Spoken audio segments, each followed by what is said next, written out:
그럼 왜 저희 교회는 잘 됐을까요? 언제부터 저희 교회가 잘 됐을까요? 제가 교회를 처음에 개척을 하고 나서 6개월 동안 소위 지역 리서치라는 걸 했습니다. 아주 제가 안산이라고 하는 도시가 처음에 왔을 때는 50만 명 정도 인구였고 지금은 한 75만 명 정도 인구가 삽니다. 적지 않은 아주 큰 도시 중에 하나죠. 그러니까 이 도시라고 하는 지역, 로컬이라고 하는 이 지역을 어떻게 내가 이해할 것이냐. 그러니까 목회를 잘하는 분들을 제가 연구를 많이 합니다. 저는 제 관심 분야가 성공하는 사람들이 왜 성공할까? 이게 제 항상 관심에서 관찰을 많이 합니다. 기업도, 정치가도, 교회도, 심지어 음식점도 잘 되는 집은 1%가 뭔가 다른 게 있어요. 그걸 찾아내는 거예요.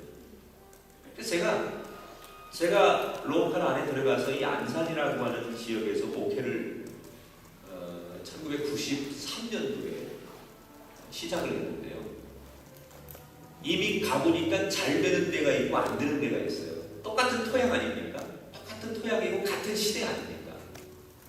오늘을 같이 살고 있고 어제도 같이 살아왔어요. 내일도 같이 살 사람들이에요. 그런데 그 그룹 안에 잘 되는 집과 안 되는 집이 있더라고요. 그런 것도 마찬가지 아닙니까? 이 이민교회에서나 똑같은 뉴욕 안에서 비슷한 조건을 가지고 동시대를 살아가면서 동일한 목회를 같이 하는데 어디는 좀 월등하고 어디는 잘 안 돼요. 이거를 우리가 한번 냉정하게 볼 필요가 있다는 거예요. 왜 잘 되고 왜 안 되는가. 이건 새롭게 목회를 시작하는 분들 또는 교회를 아주 어렵게 시작해야 하는 분들을 가상으로 해서 제가 글을 하나 썼어요. 지역 지도를 펴놓고 내가 컴파스로 우리 교회를 중심으로 해서 반경 2km에서 5km 정도 컴파스로 쫙 원을 한번 그려봅니다. 그러면 내가 목회하려고 하는 지금 우리 교회 위치에서 반경 동서남북으로 한 5km 내외에 많은 교회들이 있을 거예요. 교단을 초월해서 많은 교회들이 있을 거예요. 근데 그 교회는 분명히 잘 되는 교회와 안 되는 교회가 있어요. 이미 나보다 먼저 들어와서 목회를 하고 있지만 성장하는 교회와 성장이 되지 않는 교회가 있어요. 그 이유를 찾아야 됩니다. 제가 안산에 가서 제일 첫 번째 한 것은 6개월 동안 교회를 리서치하는 거예요. 당시 한 500교회가 안산에 있었어요. 지금은 950교회입니다. 교회가. 근데 아주 탁월하게 잘하는 교회들이 있는가 하면 아무리 노력해도 안 되는 거예요. 근데 목사님들을 만나보면 목사님들 자체가 무능력하거나 내지는 게으르거나 스피릿이 없는 분이 아니에요. 굉장히 신학도 제대로 공부하시고 아주 열정도 있고 스피릿도 있고 나름대로 비전도 있고 정말 열심히 기도도 열심히 하고 너무 몸부림치는데 안 돼요. 그런가 하면 별로 안 될 것 같은 분인데 설교를 들어보면 저 메시지 가지고 저렇게 수천 명을 사람들을 모을 수 있을까? 이렇게 의문이 갈 정도로 그런 분인데 또 그런 게 너무 잘해요. 너무 의문스러운 거예요. 그래서 저걸 한번 더듬어 봐야 되겠다. 내가 목회하는 로컬 안에 토양이 같은 거예요. 이 토양 안에 사람들은 왜 저 교회를 선택할까? 그 얘기는 저 사람들이 뭘 원하는 걸까? 내 입장에서 보지 말고 우리가 경제 논리로 말하면 고객의 소비자의 요구가 무엇인가를 분석해보자. 우리는 항상 내 입장에서 설교하고 내 입장에서 목회하죠. 근데 거꾸로요. 목회는요. 결국은 복음을 받아들일 사람들의 입장에 서서 우리가 바라봐야 돼요. 그리고 신앙이라는 게 그런 거 아닙니까? 예수님이 이 땅에 인간의 몸을 입고 성육신 하시면서 오신 것이 결국은 우리의 눈으로 바라보신 거예요. 하늘의 언어로 우리에게 말씀하면 안 되니까 인간의 언어로 오신 거예요. 그러니까 목회라고 하는 것이 결국은 내가 가지고 있는 신앙이나 내가 가지고 있는 사상이나 내 철학을 이야기하는 것이 아니라 저 사람들이 요구하는 것이 무엇인가를 볼 수 있는 눈, 그게 타고난 목회자다. 분석하기 시작했어요. 6개월. 근데 지금처럼 인터넷이 있어가지고 매주 목사님들의 설교를 모니터링하거나 그 교회를 사실 알 수 있는 시대가 아니었어요. 그래서 시간이 나면 그 교회에 찾아가서 매주마다 주보를 가져오고 또 설교 테이블 구입해오고 또 교인들을 만나서 인터뷰를 하는 거예요. 뭐 그 교회 다니는 교인들 쉽게 만날 수 있으니까 당신 교회에 대해서 만족하느냐? 목사님이 뭐가 좋으냐? 이번 주 설교는 어떤 게 의미스러웠냐? 물어보면 거의 90% 이상이 긍정적이에요. 자기 교회에 대한 긍지가 대단해요. 우리 교회 너무 좋습니다. 우리 목사님 너무 훌륭합니다.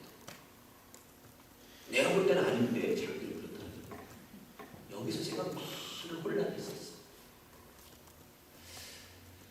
내가 신학을 공부하고 내가 생각했던 선배님들한테 배웠던 목회 철학이나 내가 가졌던 기준하고 현장에서 교인들이 말하는 이야기하고 너무 다른 거예요. 나는 적어도 감리교 목사로서 굉장한 프라이드가 있었거든요. 이 정도의 신학적인 배경과 이 정도의 어떤 그 목회자적인 어떤 그런 것들을 갖춰야만 적어도 사람들 앞에 목회자로서의 기준이 있다고 생각했는데 그런 것들에 대해서 사람들은 평가하지 않고 전혀 다른 측면에서 사람들이 평가하더라고요. 그때 제가 굉장히 혼란이 왔어요. 내가 신학을 공부하면서 10년 넘게 준비했던 내 목회 계획들이 현장에 가서 사람들을 인터뷰하면서 다 무너지기 시작했어요. 그래서 제가 굉장히 고민을 했어요. 제 주관대로 목회할 것이냐 아니면 이 사람들이 요구하는 목회를 할 것이냐. 그러다 결국은 내가 목회하기로 한 그 로컬의 사람들이 원하는 목회를 하기로 결심하고 내 걸 다 버리기 시작했어요. 제가 여기 감히 우리 귀한 목사님들에게 그런 말씀 드리고 싶어요. 정말 여러분들이 목회를 새로운 어떤 그 동기로 전환하고 싶다면 죄송한 얘기지만 여러분이 가지고 있는 기존의 것을 다 버리셔야 돼요. 그렇지 않고 절대로 여러분의 교회가 달라질 수 없어요. 내가 오늘부터 금년부터 우리 교회 목회를 바꾸겠다.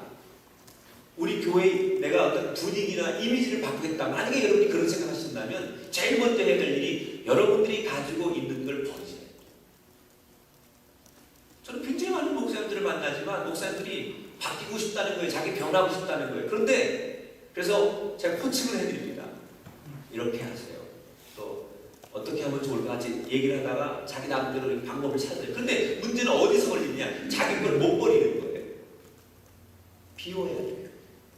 자기 걸 다 비울 때 새로운 창조가 나오는 거거든요. 근데 비우지 않으면서 창조가 오기를 사람들은 기다립니다. 딜레마가 있는 거예요. 그래서 제가 다 버렸어요.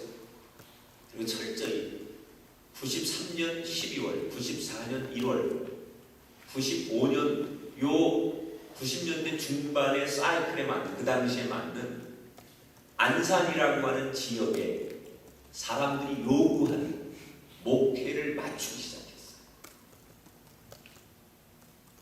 그건 아주 목회하기 우선 편해졌어요.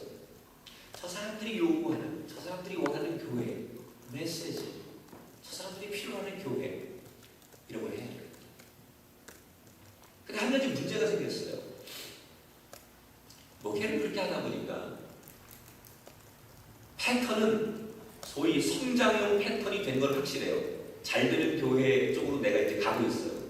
근데 문제는 아까도 얘기했지만 잘 되는 교회들을 내가 보고 배워서 아 이렇게 가는 것이 성장형의 길이구나라는 걸 알긴 했지만 이미 성장하고 있는 교회를 내가 답습하고 있는 거예요. 따라가고 있는 거예요. 여기에 또 딜레마가 있었어요. 결국 저 사람들을 계속 따라가다 보면 내가 성장은 어느 정도 하겠지만 결국 저 사람들을 이길 수는 없어요. 저 사람들보다 더 탁월할 수는 없어요. 그래서 따라는 가지만 저분들하고 뭔가 또 다른 매뉴얼을 내가 가져야 되겠다. 그런